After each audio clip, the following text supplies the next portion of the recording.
नमस्कार दोस्तों, स्वागत है आपका हमारे यूट्यूब चैनल पर।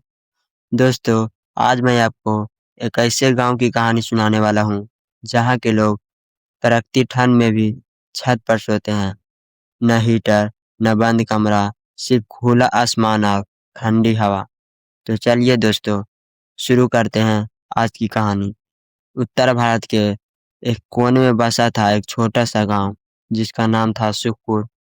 जी जी, नाम जितना सुंदर, लोगों की आदत उतनी ही अजीब। जब सर्दियों में आसपास के गांव के लोग रजाई में दुबक जाते थे, तब सुखपुर के लोग अपनी छतों पर बिस्तर बिछाते थे। जो भी यह सुनता हैरान रह जाता। अरे, इतनी ठंड में छत पर!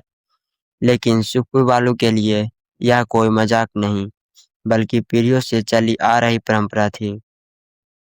गांव के बुजुर्ग बताते थे कि वर्षों पहले गांव में एक भयानक बीमारी फैली थी। तब एक साधु गांव में आए और बोले, बंद कमरों में मत सो, खुले आसमान के नीचे सो। ठंडी हवा शरीर को मजबूत बनाती है। उस साल बीमारी कम हो गई और तभी से गांव में यह नियम बन गया। सर्दी हो या कोहरा, सुखपुर में हर उस इंसान छत पर ही सोएगा। कहानी में मोड़ तब आया जब गांव का ही एक लड़का रमेश कई साल बाद शहर से लौटा। शहर की नौकरी, हीटर, एसी वाले कमरे, रमेश इन सब का आदी हो चुका था। पहली रात माँ ने कहा, बेटा बिस्तर छत पर लगा दिया है। रमेश चौंक गया। छत पर? माँ, इतनी ठंड है। पिता मुस्कुराकर बोले, यही तो हमारी पहचान है। पहली रात का संघर्ष।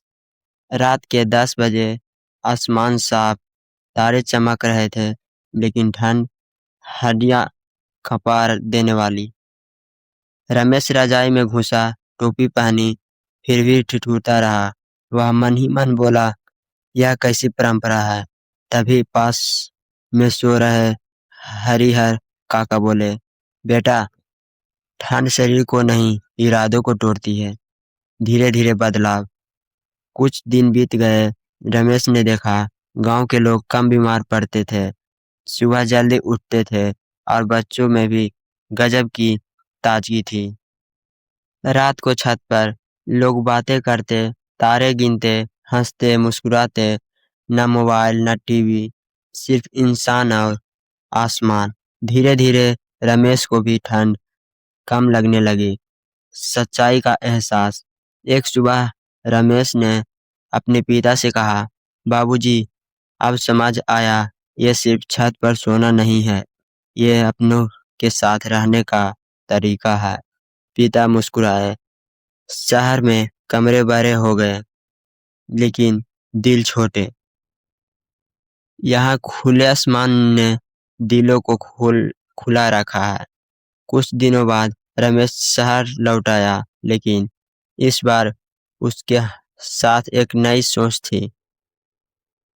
सुख सुविधा में नहीं, सादगी में होता है, और असली खुशी प्रकृति और अपनों के साथ होती है। आज भी सर्दियों की रात में सुखपुर गांव की छतों पर बिस्तर और खुले आसमान के नीचे सोता है पूरा गांव मुस्कान के साथ।